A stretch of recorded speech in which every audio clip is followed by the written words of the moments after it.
Hi friends, welcome back to my YouTube channel. स्वागत है तमारू આજના ફ્રેશ નવા બ્લોગમાં। અને આજે ઉજ્જૈનમાં અમારો 3rd દિવસ છે અને અમે હવે આવી ગયા છીએ ત્રીજા દિવસે, એટલે કે આજે અમારો છેલ્લો દિવસ। આજે અમારી સુરતની ટ્રેન છે, પણ મોર્નિંગમાં કીધું ચાલો કાલ ભૈરવના દર્શન કરતા આવીએ, પણ તુષાર કે પેલા ચા પીતા આવીએ। તો ઘડિયાળમાં વાગી ગયા છે 7 અને અહીંયા જો ચા પીવા માટે આવ્યા છે। જો ભાઈ ચા બનાવે છે। સાનવી આમાં હાય કરી દે। સાનવી આજે નવું ટી-શર્ટ પહેર્યું છે, હાય કરી દે। गुड मॉर्निंग, गुड मॉर्निंग बोल दे। ફેરથી બોલ। એનર્જી નથી, ચા નથી, હે ચા દૂધ હજી પીધું નથી એટલે એને હજી એનર્જી નથી, મૂડમાં નથી। હજી બેન ઉઠા જ છે અને ફટાફટ અમે નીકળી ગયા છે, કેમ કે કાલ ભૈરવમાં પછી લાઈન લાંબી થઈ જાય। ચાલો હવે રિક્ષા મળી ગઈ છે અને હવે જવાનું છે કાલ ભૈરવ મંદિરે।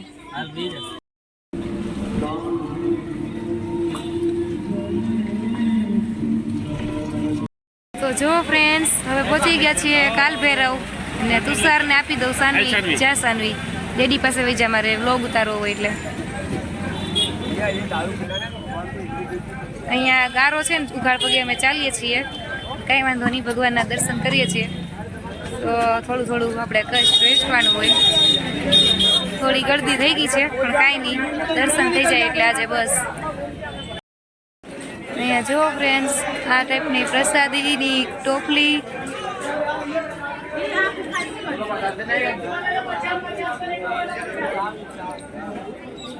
સાનવી તુષાર આગળ જાય છે, બધી જગ્યાએ ખરખું છે। અને સાનવીને હવે તુષારે આ રીતના ખંભે બેસાડી લીધી છે। ફૂલ ચડાવવા મળ્યા। લોકોની શ્રદ્ધા તો જો મિત્રો, આ બેરિકેડ જે છે રાખ્યા છે આખા દોરાથી ભરાઈ ગયા છે। જો કેટલા બધી બાજુ છે, લાઈનમાં ચાલવાનું છે। અહીંયા બેરિકેડમાં જો દોરા,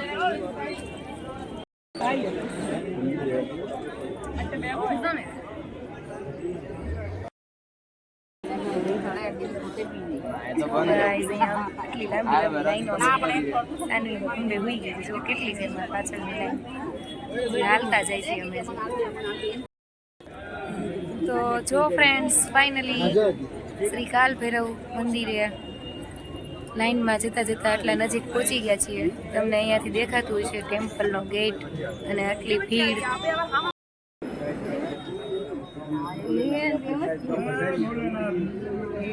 જો ફ્રેન્ડ્સ ધીમે ધીમે અમે ગેટની અંદર એન્ટ્રી લઈએ છીએ, પ્રવેશ કરતા જઈએ છીએ।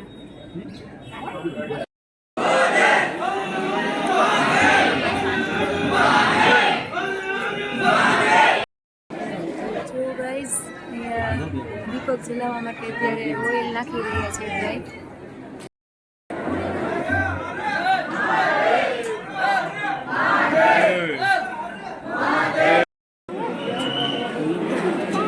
ફાઇનલી કાલ ભૈરવના દર્શન કરવા જઈ રહ્યા છીએ, એકદમ નજીક પહોંચી ગયા છીએ ભીડનો સામનો કરતા।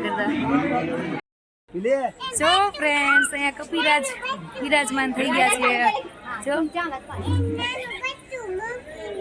જો અહીંયા અમે હોટલમાં જમવા આવ્યા હતા, અત્યારનું બ્રેકફાસ્ટ કરવા, પણ સાનું ચોકોબાર જોઈ ગઈ તો એને ચોકોબાર લેવડાવી। દોરાઈ ડેડી ખવડાવે દીકા।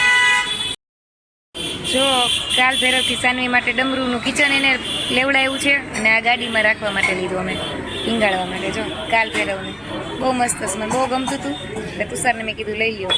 સાનવી આ કિચન લેવડાવ્યું। કેટલા કિચન આજ સાનવીએ લીધા છે? આ ડમરૂ વાળું છે। કોને લઈ દીધું? સાનવી? એ સાનવી ડેડી। ફાઇનલી ફ્રેન્ડ્સ હવે બ્રેકફાસ્ટ આવી ગયું છે। તુષારે મગાવ્યો છે એનો મસાલા ઢોસા। તો જો ગાઈઝ હવે તડકાને લીધે કાળા થઈ ગયા છીએ અને હાલીને આવ્યા સ્ટેશન ઉપર, થોડી ગરમી થઈ ગઈ છે અને હવે સ્ટેશને પહોંચી ગયા છીએ। આજે સુરતની ટ્રેન છે અમારી અને ટ્રેન થોડીક લેટ છે એટલે થોડોક વેઇટ કરવાનો છે અમારે।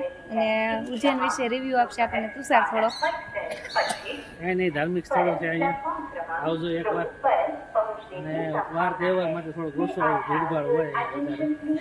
હોલિડેઝ હોય ને ત્યારે ફ્રેન્ડ્સ થોડુંક ઓછી તમારે આવવાનું કોશિશ કરવાની બને તો, પણ આપણે હોલિડેઝ હોય ત્યારે જ વધારે આવીએ છીએ। અને વધારે ટ્રાફિક ત્યારે જ હોય છે એટલે આપણને થોડીક તકલીફ પડે છે. નાના છોકરાવાળા હોય ને એને વધારે તકલીફ પડે, બાકી તો નાના છોકરાવાળા ન હોય એને તો તકલીફ ન પડે, આપણે તો ઊભા રહી શકીએ, પણ નાના છોકરાવાળા ઊભા ન રહી શકે. એટલે જોકે વીઆઈપી દર્શનની અહીંયા ઉજ્જૈનમાં તો સુવિધા છે, તો તમારી થઈ જાય વીઆઈપી દર્શન, પણ ઓમકારેશ્વરમાં એ સુવિધા નથી વીઆઈપી દર્શનની, એટલે ત્યાં થોડીક તકલીફ પડે. એટલે અમે ત્યાં દર્શન નહોતા કર્યા આ વખતે, ત્યાં દર્શન બાકી છે, પણ એમને બહારથી જ દર્શન કરી લીધા હતા, અંદર અમે નહોતા જઈ શક્યા, કેમ કે અમારે પહોંચવામાં જ ટ્રાફિકમાં ફસાણા હતા, એટલે 10 કલાક થયા હતા. સવારના 8 વાગ્યાના અમે નીકળ્યા ત્યાં, અમે સાંજે 5 વાગે પહોંચ્યા. 10 કલાક ખાલી 3 કલાકનો રસ્તો 10 કલાકમાં અમે કાપ્યો, એટલી વાર લાગી હતી. એટલે અમારે અંદર દર્શન ન થઈ શક્યા, પણ કાંઈ વાંધો નહીં, નેક્સ્ટ ટાઈમ જ્યારે પાછો ભગવાન હુકમ કરશે ત્યારે આવશે. તો ફાઇનલી આખો વ્લોગ જોજો, સાથે મારી ચેનલ તમને ગમે તો સબસ્ક્રાઈબ કરજો, અને મળીશું નવા બ્લોગ સાથે. ત્યાં સુધી આવજો. મારા વિડીયો ગમે તો લાઈક કરતા રહેજો. મળીશું નવા બ્લોગમાં, ત્યાં સુધી આવજો.